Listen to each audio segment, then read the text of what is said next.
નમસ્કારવાલા વિદ્યાર્થી મિત્રો, આજે આપણે તમારા માટે લઈને આવી ગયા છીએ ફરી એકવાર નવો વિડીયો। આગળના વિડીયોમાં આપણે આનું રિવ્યૂ જોઈ લીધું હતું। હવે આજે આપણે જોવાના છે અસાઇનમેન્ટ 2026 દ્વિતીય પરીક્ષા માટે જે છે એના ધોરણ 9 વિષય વિજ્ઞાન વિભાગ બી ચેપ્ટર નંબર 1 બરાબર જોવાના છીએ।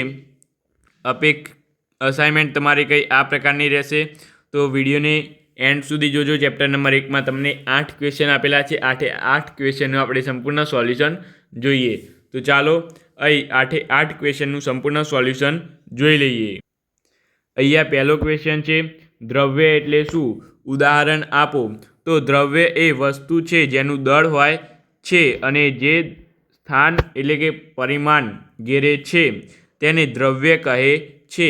એકદમ સાદામાં સાદી વ્યાખ્યા અહીંયા તમને આપેલી છે બરાબર। તમારી બુકમાં હોય પણ ખરી, ન પણ હોય, પરંતુ અહીંયા એકદમ આવડી જાય એવી વ્યાખ્યા છે। જેનું દળ હોય છે અને જેનું પરિમાણ જેનું દળ હોય છે અને જે સ્થાન ઘેરે છે તેને દ્રવ્ય કહે છે। દ્રવ્ય એ વસ્તુ છે એમ પણ કહી શકાય બરાબર। જેનું દળ હોય અને જે સ્થાન ઘેરે તેને દ્રવ્ય કહેવાય। ઉદાહરણ તરીકે અહીંયા હવા, પાણી, લોખંડ, લાકડું વગેરે તમારી આજુબાજુમાં જે દેખાય તેને આપણે દ્રવ્ય કહી શકીએ। ત્યાર પછી અહીંયા બીજો ક્વેશ્ચન તમને આપું તો અહીંયા ઉત્કલન એટલે શું? પાણીનું ઉત્કલન બિંદુ જણાવો। તો અહીં તમારે છે કોઈપણ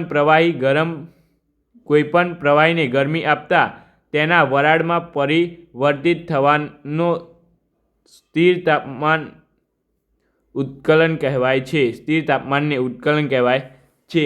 અહીંયા વ્યાખ્યા પ્રોપર તમારે આ રીતે આવશે, કોઈપણ પ્રવાહીને ગરમ કરતા તેના વરાળમાં પરિવર્તન થાય છે અને પરિવર્તન થવાના સ્થિર તાપમાને એટલે કે પરિવર્તન સ્થિર તાપમાને થાય છે, જેને ઉત્કલન બિંદુ કહે છે।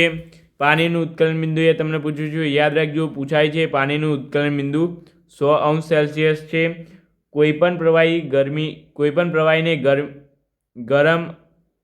ગરમી એટલે કે વિદ્યાર્થી મિત્રો ગરમ કરતા તેના વરાળમાં પરિવર્તન થવાના સ્થિર તાપમાન થવાનો જે ગુણધર્મ છે એને આપણે વ્યાખ્યા અહીંયા તમને પ્રોપરલી આપેલી છે। આ પ્રકારે વ્યાખ્યા તમારે છે તો એ તૈયાર કરી લેવાની રહેશે। પાણીનું ઉત્કલન બિંદુ 100°C છે બરાબર। ત્યાર પછી અહીંયા છે તરવૈયા સ્વિમિંગ પુલમાં પાણીના પ્રવાહને કાપી આગળ વધી શકે છે। અહીં દ્રવ્યનો કયો ગુણધર્મ જોવા મળે છે? તો આ ઉદાહરણ દ્રવ્ય પ્રવાહી ધરાવે છે અને દ્રવ્ય સ્થાન ઘેરે છે એવો ગુણધર્મ જોવા મળે છે બરાબર। તમારે લખવાનું કે તરવૈયા સ્વિમિંગ પુલમાં પાણીના પ્રવાહને કાપી આગળ વહી શકે છે। અહીં દ્રવ્યનો પ્રવાહ ધરાવે છે અને દ્રવ્ય સ્થાન ઘેરે છે એવો ગુણધર્મ જોવા મળે છે। પાણી સ્થાન લે છે અને તરવૈયા માર્ગ બનાવી કાપી રહ્યાને આગળ વધે છે બરાબર। ત્યાર પછી અહીં વિદ્યાર્થી મિત્રો 4 નંબરનો question is most important question, most IMP બરાબર, લખી દેજો તમે અત્યારે પૂછાશે। ઘનતાના ચડતા ક્રમમાં ગોઠવો। હવા, ચીમનીનો ધુવાડો, મધ, પાણી, ચોક, રૂ, લોખંડ બરાબર। તો પહેલાં આવશે અહીંયા તમારે જવાબમાં આવશે ચીમનીનો ધુવાડો, પછી આવશે હવા, પછી આવશે રૂ, પછી આવશે પાણી, પછી આવશે મધ, પછી ચોક અને પછી લોખંડ બરાબર। એટલે તમારે આને ન આવડે તો પણ યાદ રાખવું પડશે બરાબર। ખબર ન પડતી હોય ઘનતાના ચડતા ક્રમમાં શું કરવાનું છે આમાં, તો પણ તમારે ગમે તે કરીને યાદ તો રાખવું પડશે બરાબર। યાદ રાખવાની ટ્રીક બતાવું। પહેલાં 1 નંબર આ બરાબર, હવા 2 નંબર, રૂ 3 નંબર, અહીંયા રૂ 3 નંબર જાતે અહીંયા આને પણ આપણે 3 નંબર કહી શકાય બરાબર। એટલે અહીંયા 1 આ 2 આ 3 થઈ ગયું, પછી પાણી 4, પછી મધ અહીંયા 5, પછી ચોક આ 6 અને લોખંડ આ 7। ખબર પડી ગઈ? આ 1 આ 2 આ 3 4 5 6 અને આ 7। આમ ચડતો ક્રમ આ તમારે આ ક્રમ યાદ રાખી દેવાનો। આ 1 આ 2 આ 3 4 5 6 અને આ 7 બરાબર। એમ તમારે યાદ રાખી દેવું પડશે, કારણ કે આ પ્રશ્ન તમારે IMP પ્રશ્ન રૂપે પૂછાતો હોય છે પેપરમાં, બરાબર. તો આ તમારે ખાસ ઇમ્પોર્ટન્ટ. અહીંયા તમારે છે નીચેના સેલ્સિયસ તાપમાને કેલ્વિનમાં ફેરવો. નીચેના સેલ્સિયસ તાપમાને કેલ્વિનમાં ફેરવો.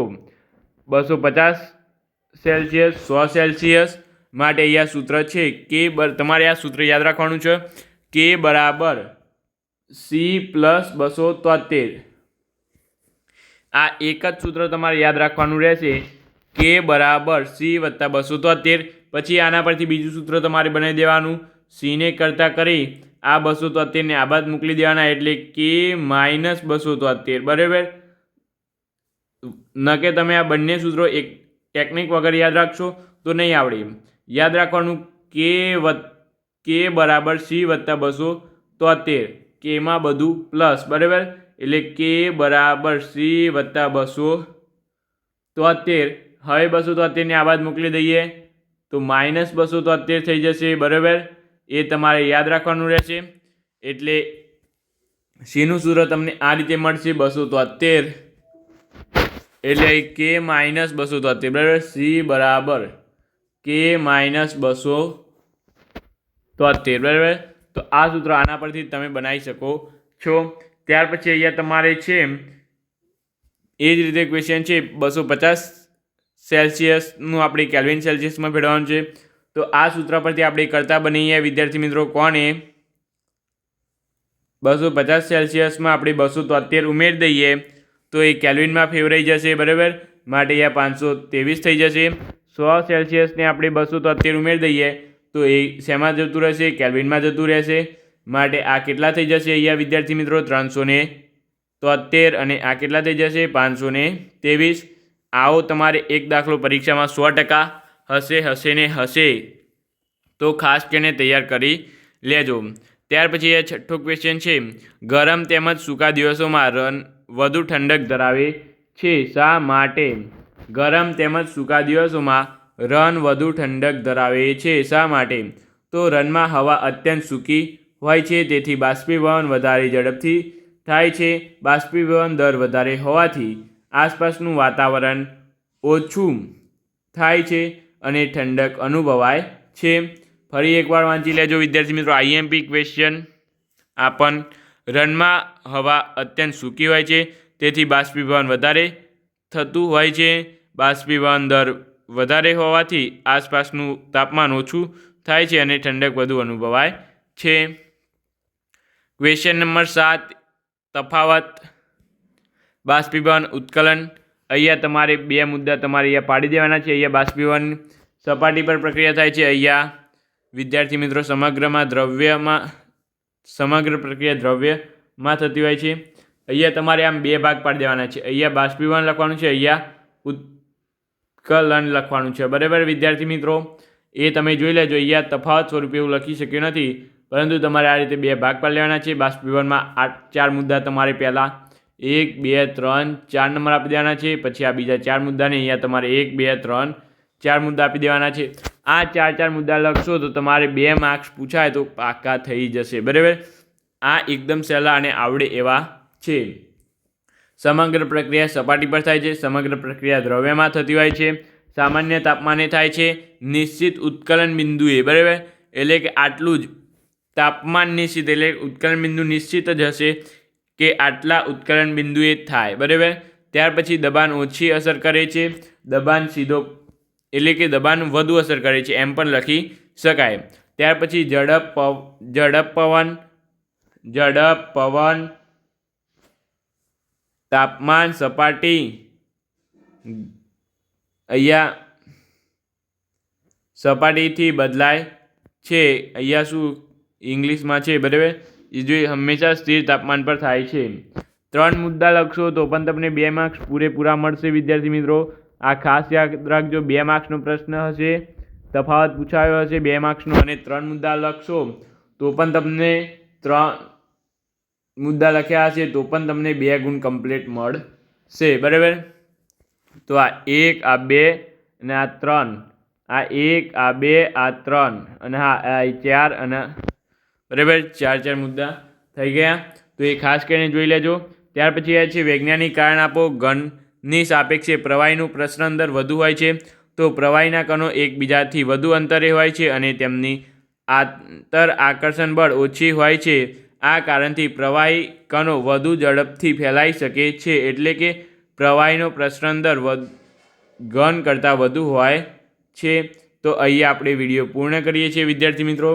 વિડીયો સારો લાગ્યો હોય તો લાઇક, શેર અને સબસ્ક્રાઈબ કરવાનું ભૂલતા નહીં. આપણે મળીશું નવા વિડીયો સાથે. Thank you so much. Video જોવા બદલ તમારો ખૂબ ખૂબ આભાર.